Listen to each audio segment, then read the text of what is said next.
à l'entrepreneuriat rapide pour les femmes et les jeunes a été créé en effet en mars 2018 où nous avons lancé un besoin précis. Et tout au long de cet échange avec vous, que nous voulons cordial et courtois et fructueux pour vous et pour nous, nous essaierons de vous relater les faits qui se sont déroulés au cours de ces 3 dernières années, ce que nous avons eu à faire depuis mars 2018 à Dame et autres, et aussi dessiner avec vous les perspectives qui s'offrent à nous, c'est-à-dire le programme de valorisation des initiatives entrepreneuriales pour les femmes et les jeunes de Paris, mais aussi les nombreux produits innovants que nous avons créés, notamment le nanocrédit, qui sont des petits financements, le financement sur le numérique, l'offre en termes de renforcement des capacités et d'accompagnement, mais enfin tout ce qui touche au tableau de bord que nous avons au niveau de la DER, qui va vous donner en temps réel les chiffres que nous avons effectués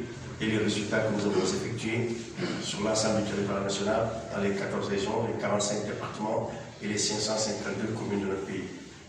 Je voudrais tout d'abord vous remercier, vous tous et toutes, pour votre présence nombreuse et profiter de l'occasion pour vous signifier l'importance que revêt cette prise de parole pour moi-même et mes collègues en cette occasion symbolique après le discours à la nation du chef de l'État le 3 avril dernier.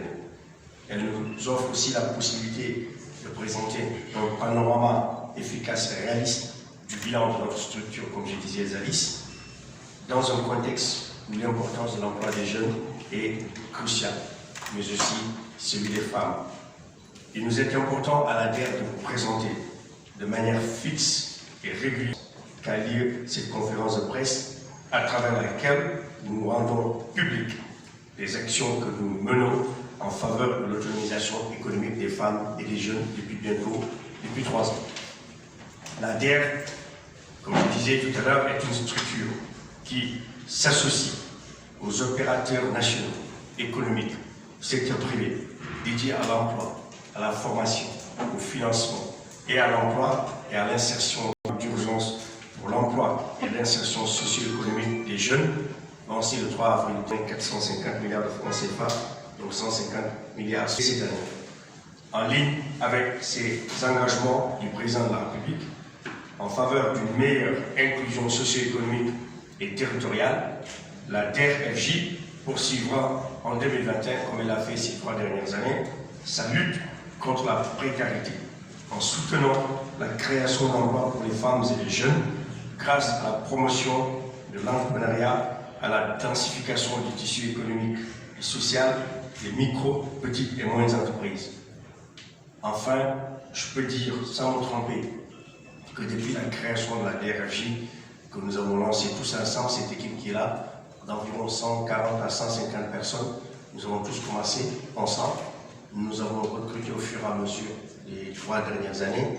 Il y en a qui sont partis, il y en a qui sont arrivés. Nous avons une équipe jeune, dynamique, avec une moyenne d'âge de 26-27 ans, tous ingénieurs financiers, agricoles, agronomes, techniciens supérieurs, et tous spécialistes de domaines spécifiques qui contribuent chaque jour à améliorer les conditions de vie de nos concitoyens. C'est ainsi que depuis la création de la DER à date, M. Bao, le directeur des études, il viendra avec plus d'exemples, nous avons pu injecter plus de 60 milliards de francs CFA de financement touchant environ 106 000 bénéficiaires entre 2018 et 2020, et ce sur l'ensemble du territoire national. Toutes les 14 régions, les 45 départements et les 552 communes ont été touchées. Je vais laisser la parole au directeur de la DER/FJ qui vont se présenter chacun et présenter les résultats dans leur secteur spécifique pour que les échanges soient plus fructueux. Et après la prise de parole de chacun d'entre nous, nous sommes ouverts à prendre vos questions. Mais sachez d'ores et déjà que nous sommes ouverts à tout type de questions et qu'il faut apporter a priori des précisions, que la question lancinante qui se pose aujourd'hui en termes d'emploi et d'échec de telles structures ou d'autres, la terre, l'ANPEJ, l'ADPME, etc., à mon avis, est un faux débat. Car ce n'est pas le rôle de l'État de créer de l'emploi. L'État crée les conditions sine qua non qui permettent au secteur privé de créer de l'emploi. Et à travers tous ces mécanismes ensemble, une croissance économique forte et durable à 5, 6, 7 ans d'affilée, c'est ce qui va permettre à l'État de générer assez de ressources pour permettre un développement socio-économique endogène. Mais nulle part au monde, vous ne verrez un État créateur d'emploi. Maintenant, il est libre à tout technicien, économiste, docteur, spécialiste en tout genre, d'épiloguer, de dire que l'État a failli à sa mission, mais le rôle principal de l'État n'est pas de créer de l'emploi. L'État est garant de la souveraineté du territoire.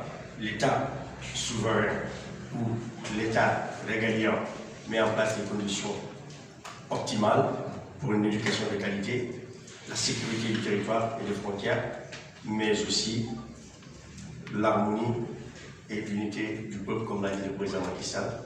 Et normalement, si les secteurs pouvaient jouer son rôle, les emplois seront créés. Pour ce qui nous concerne, nous finançons les femmes et les jeunes. Et nous allons lancer aujourd'hui en live avec vous la plateforme de dépôt des financements pour la 3e génération des financements de la DRFJ, dans un contexte particulier de nouveaux programmes qui nous est confié par la Banque africaine de développement, l'Agence française de développement et l'État du Sénégal pour plus de 75 milliards sur 3 ans et 120 milliards sur les 5 années à venir. Et que nous comptons bien entendu vulgariser sur l'ensemble du territoire national. Je vous remercie de votre attention. De bénéficiaires qui retrace le parcours de M. Mamadou John, qui est un bénéficiaire de la DER et qui, grâce à son financement, a pu mettre en place 2 ateliers de menuiserie métallique et emploie 10 jeunes dans ces ateliers. Et en plus de ça, il forme d'autres jeunes au métier de la menuiserie métallique. Donc, j'ai la capsule de M. Mamadou John. Merci. Masyaallah, vraiment, nous sommes beaucoup sur la communauté du pays, de l'Ikoyaba. Nous sommes là, nous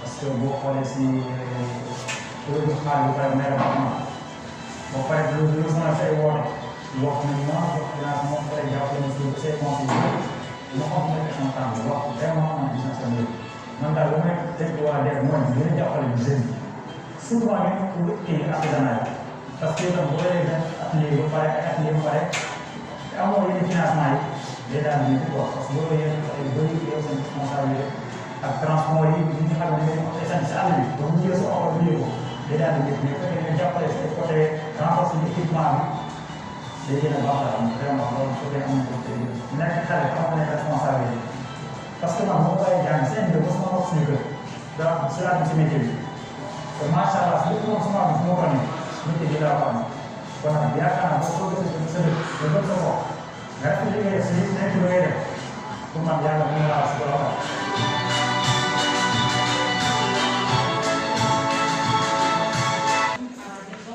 Après pratiquement 5 ans de mise en œuvre du plan Sénégal émergent, où il y avait un paquet de réformes sur l'environnement des affaires qu'il fallait lancer, des réformes liées également à l'inclusion financière. Donc il y avait également tout ce qui est le recensement général des entreprises qui faisait ressortir un certain nombre de résultats, notamment tout ce qui est défini à l'accès à la commande publique. Donc la DER a été créée pour l'impulsion de l'entrepreneuriat des femmes et des jeunes au Sénégal. Quand vous regardez le décret de création de la DER, il s'agit bien d'impulser l'entrepreneuriat. Donc pour ce faire, la DER a commencé à opérer une synergie avec l'ensemble des acteurs de l'écosystème entrepreneurial. Parce qu'il était important pour nous de voir le parcours des entrepreneurs, pour voir l'ensemble des administrations qui interviennent dans ce parcours, faire des conventions de partenariat avec eux pour une offre de services vraiment adaptée aux besoins de nos entrepreneurs. C'est pour ça, pour nous, on est vraiment convaincus par rapport à la mutualisation de l'offre de services à l'entrepreneuriat, à tout ce qui est rationalisation du dispositif d'encadrement des paiements. Donc la DER aujourd'hui propose plusieurs guichets. On a ce qu'on appelle le guichet autonomisation. Quand je vais présenter les résultats liés à la demande, vous verrez pourquoi on a défini ce plafond de 500 000 francs pour le guichet autonomisation. On a ce qu'on appelle également le guichet hors autonomisation, c'est des financements qui vont de 500 000 à près de 50 millions, suivant notre politique de crédit. On a également le guichet lié à tout ce qui est structuration des chaînes de valeur. Parce qu'au-delà des financements spécifiques à des personnes physiques, personnes morales, il était important pour nous de financer toutes les chaînes de valeur qui sont à fort impact de création de valeur, de création de richesse, de création d'emploi. Donc de façon spécifique, on a développé également des produits comme le nanocrédit, qui répond à un besoin spécifique que des femmes du marché central aux poissons nous ont remonté. Donc par rapport à l'association, la fédération qui est au niveau du marché central, Madame la directrice des investissements va y revenir en plus de détails. Donc on a défini un produit qui est adapté à un besoin spécifique, un produit adapté. Au-delà du nanocrédit, on a des crédits liés à l'investissement, des crédits liés à l'exploitation, des crédits liés des crédits de crédit bail. Parce qu'il est important également de sécuriser nos financements. Par exemple, dans le cadre du programme camion frigorifique, c'est du crédit bail. Au-delà du crédit bail, on a des produits spécifiques, notamment avec les institutions de microfinance, qu'on appelle le refinancement. Parce que parfois, on partage les mêmes cibles avec des institutions de microfinance, des mutuelles d'épargne et des crédits. Là où la DER n'est pas présente, on a des relais, comme des institutions de microfinance, on les refinance et ils atteignent nos cibles. Donc, au-delà de ce refinancement des SFD, il y a ce qu'on appelle des prêts d'honneur. Donc, c'est des prêts sans intérêt, d'une durée de 36 mois maximum. On fait de la garantie. Donc, c'est un produit qu'on a beaucoup utilisé en 2020 avec les institutions financières partenaires et le cofinance qui nous ont permis d'avoir un effet de levier de 26 milliards. Parce qu'il n'y avait pas toujours cette confiance des institutions financières partenaires. Au début, comme le délégué général l'a rappelé, nous avons 3 années d'existence. Au début, il n'y avait pas encore cette confiance des institutions financières partenaires. Aujourd'hui, on travaille avec plus de 6 institutions financières, des institutions de microfinance, des banques. Mais c'est cette confiance qui a permis d'avoir cet effet de levier qu'on a expérimenté sur des produits comme l'anacarde, sur l'horticulture, sur le sel, sur toutes les chaînes de valeur comme le lait. Donc vraiment, aujourd'hui, on a noté ce partenariat gagnant-gagnant avec les institutions financières.